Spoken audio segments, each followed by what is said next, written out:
గుంటూరు ప్రభుత్వ ఆసుపత్రి మరో అరుదైన ఘనత సాధించింది. 50 గుండె ఆపరేషన్లను విజయవంతంగా నిర్వహించి ఔరా అనిపించింది. కార్డియో థొరాసిక్ విభాగం ఆధ్వర్యంలో అత్యున్నత స్థాయిలో గుండె శస్త్రచికిత్సలు అందిస్తున్నామని GGH superintendent doctor Kiran Kumar తెలిపారు. సంక్లిష్టమైన ఆపరేషన్లను సైతం వైద్యులు అలవోకగా చేస్తున్నారు. హైరిస్క్ ఆపరేషన్ల విషయంలో ప్రైవేట్ హాస్పిటల్స్ వైద్యులు చేతులెత్తేసిన ఆయా పేషెంట్లకు గుంటూరు ప్రభుత్వ ఆసుపత్రి అండగా నిలిచి ప్రాణదానం చేసిందని తెలిపారు. గురువారం గుంటూరు ప్రభుత్వ ఆసుపత్రిలో ఏర్పాటు చేసిన మీడియా సమావేశంలో సూపరింటెండెంట్ డాక్టర్ కిరణ్ కుమార్ మాట్లాడారు. ఎంతో నైపుణ్యత కలిగిన వైద్య నిపుణులు ఇక్కడ పనిచేయడం వలన రోజు వందలాది మంది రోగులు ఆసుపత్రికి వస్తున్నారని చెప్పారు. అలాగే డాక్టర్ గోఖలే టీం గుండె విభాగానికి సంబంధించిన ఎలాంటి ఆపరేషన్ అయినా విజయవంతంగా చేస్తున్నారని అభినందించారు. గత 8 నెలల వ్యవధిలో అయోర్టిన్ వాల్వ్ రీప్లేస్మెంట్ ఆపరేషన్లు ఎక్కువగా జరిగాయని తెలిపారు. ప్రైవేట్ ఆసుపత్రిలో ఒక్కొక్క ఆపరేషన్ 5 నుంచి 10 లక్షల ఖరీదు అవుతుందని, ఎన్టీఆర్ వైద్య సేవ పరిధిలో అన్ని ఆపరేషన్లు ఉచితంగా చేస్తున్నామని వివరించారు. ఈ సమావేశంలో HOD doctor Harikrishnamurthy, doctor Peram Kuppuswamy, డాక్టర్లు ప్రమోద, యోగి, పోలయ్య, సుధాకర్, రామరాజు తదితరులు పాల్గొన్నారు. ఇక్కడ గుండె మార్పిడి జరిగిన అద్భుతమైన ఆపరేషన్ జరిగిన సంఘటనలు కూడా ఉన్నాయి. అది కూడా గౌరవ పద్మశ్రీ అవార్డు గ్రహీత గోపాలకృష్ణ గోఖలే గారి ఆధ్వర్యంలో 3 ట్రాన్స్ప్లాంట్లు కూడా ఇక్కడ జరిగినాయి. ఆయన కూడా వస్తానంగా కూడా ఆయన రానియకుండా చేసిన సంఘటనలు అప్పట్లో గవర్నమెంట్ దృష్టికి వచ్చి గవర్నమెంట్ కూడా చాలా సీరియస్గా స్పందించి అలాంటి డాక్టర్లని ఇక్కడ ఉండడానికి వీల్లేదని చెప్పేసి ఒక డాక్టర్ని ఇక్కడి నుంచి మార్చడం కూడా జరిగింది. ఈ క్రమంలో మనం గవర్నమెంట్ హాస్పిటల్లో ఇప్పటికీ దాదాపు 60 కేసులు గత 8 నెలల్లో చేసినందుకు ముందుగా ఈ టీంలో ఉన్న హెచ్ఓడిగా ఉన్న గోపీకృష్ణ గారు, హరికృష్ణ గారు, కుప్పుస్వామి గారు, వాళ్ళకి మత్తు ఇచ్చేసి ఆపరేషన్ చేసిన పోలయ్య గారు, రామరాజు గారు, ఆయన కింద కూర్చున్నారు, పైకి నిలబడండి, అలానే ప్రమోదిని, వీళ్ళందరూ కూడా ఒక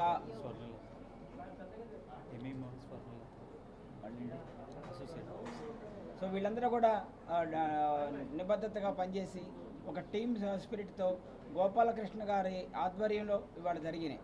ఇవాళ ఇక్కడ జరిగే ప్రతి ఒక్క ఆపరేషన్ కూడా గోపాలకృష్ణ గారి ఆదేశాల మేరకే జరుగుతూ ఉంది. కొన్నిసార్లు ఆయన వస్తున్నారు, ఆయన టీము రమణ గారు కానీ సుధాకర్ కానీ హైదరాబాద్ నుంచి వచ్చి కొన్ని కేసులు చేయడం కూడా జరిగింది. సో సక్సెస్ రేట్ చూసుకుంటే దాదాపు 60 కేసుల్లో ఒక్క కేసు కూడా డెత్ కాకుండా దాదాపు 100% సక్సెస్ రేట్గా ఇవాళ హాస్పిటల్లో వైద్యం జరిగిందంటే గుండె ఆపరేషన్ బయట సిఏబిజీ కూడా ఇవాళ మనకిచ్చే ఆరోగ్యశ్రీ ఇవాళ ఎన్టీఆర్ వైద్య సేవలో చేస్తూ ఉన్నారు. దానిలో కూడా సరిపోక చాలామంది ప్రైవేట్ హాస్పిటల్లో ఎక్స్ట్రా డబ్బులు కూడా తీసుకోవడం జరుగుతూ ఉంది. ఎంత ఇస్తున్నారండి ప్యాకేజీ? 1.2. సో ప్యాకేజీ వచ్చేసేసి ఎన్టీఆర్ వైద్య సేవలో ప్యాకేజీ 1.2 వస్తే బయట దాదాపు 3 నెలల నుంచి 4 లక్షలు వసూలు చేస్తూ ఉన్నారు రొటీన్ బైపాస్ ఆపరేషన్కి. అదే వాల్వ్ రీప్లేస్మెంట్కి అయితే దాదాపు 6 నుంచి 10 లక్షలు కూడా వసూలు చేస్తున్న క్రమంలో మా దగ్గర దాదాపు 20-30 కేసులు వాల్వ్ రీప్లేస్మెంట్లు జరగడం కూడా అద్భుతంగా నేను తీసుకోవాల్సిన అవసరం ఉంది. సో ఇదంతా కూడా ఒక టీమ్ స్పిరిట్తో గోపాలకృష్ణ గారి ఆధ్వర్యంలో ఇవాళ కార్డియోథొరాసిక్ డిపార్ట్మెంట్లో దాదాపు 60కి పైగా ఆపరేషన్లు చేసి వాళ్ళ పేషెంట్లు కూడా చాలామంది ఉన్నారు. వాళ్ళని కూడా మీ ముందు చూపిస్తూ ఉంటాం. అలానే వీళ్ళకి ఎంత డబ్బులు కావాల్సిన అవసరం ఉందంటే డిస్పోజబుల్స్ కానీ వాళ్ళు కొనాలన్నా దాదాపు వాళ్ళు కొనాలంటే 60 నుంచి 70 వేలు ఖర్చు అవుతుంది. వీళ్ళందరికీ యాంటీబయాటిక్స్ కానీ డిస్పోజబుల్స్ దాదాపు 20 నుంచి 30 వేల డబ్బులు పెట్టాల్సిన అవసరం ఉంది. సో బయట నుంచి వదిలేసిన కేసులు బయట హాస్పిటల్లో జరగట్లేదని ఇక్కడికి వచ్చి ఇక్కడ చేయించుకోవడం కూడా అద్భుతంగా నేను తీసుకుంటా ఉన్నాం.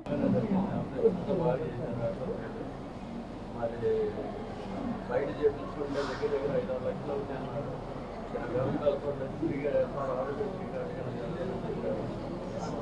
బాగానే జరిగింది సార్. కొన్ని సంవత్సరాలు December 31వ తారీఖు నాకు ఆపరేషన్ జరిగింది. 9 రోజుల తర్వాత నన్ను ఇంటికి పంపించారు. బాగా చూసుకున్నారు, బాగా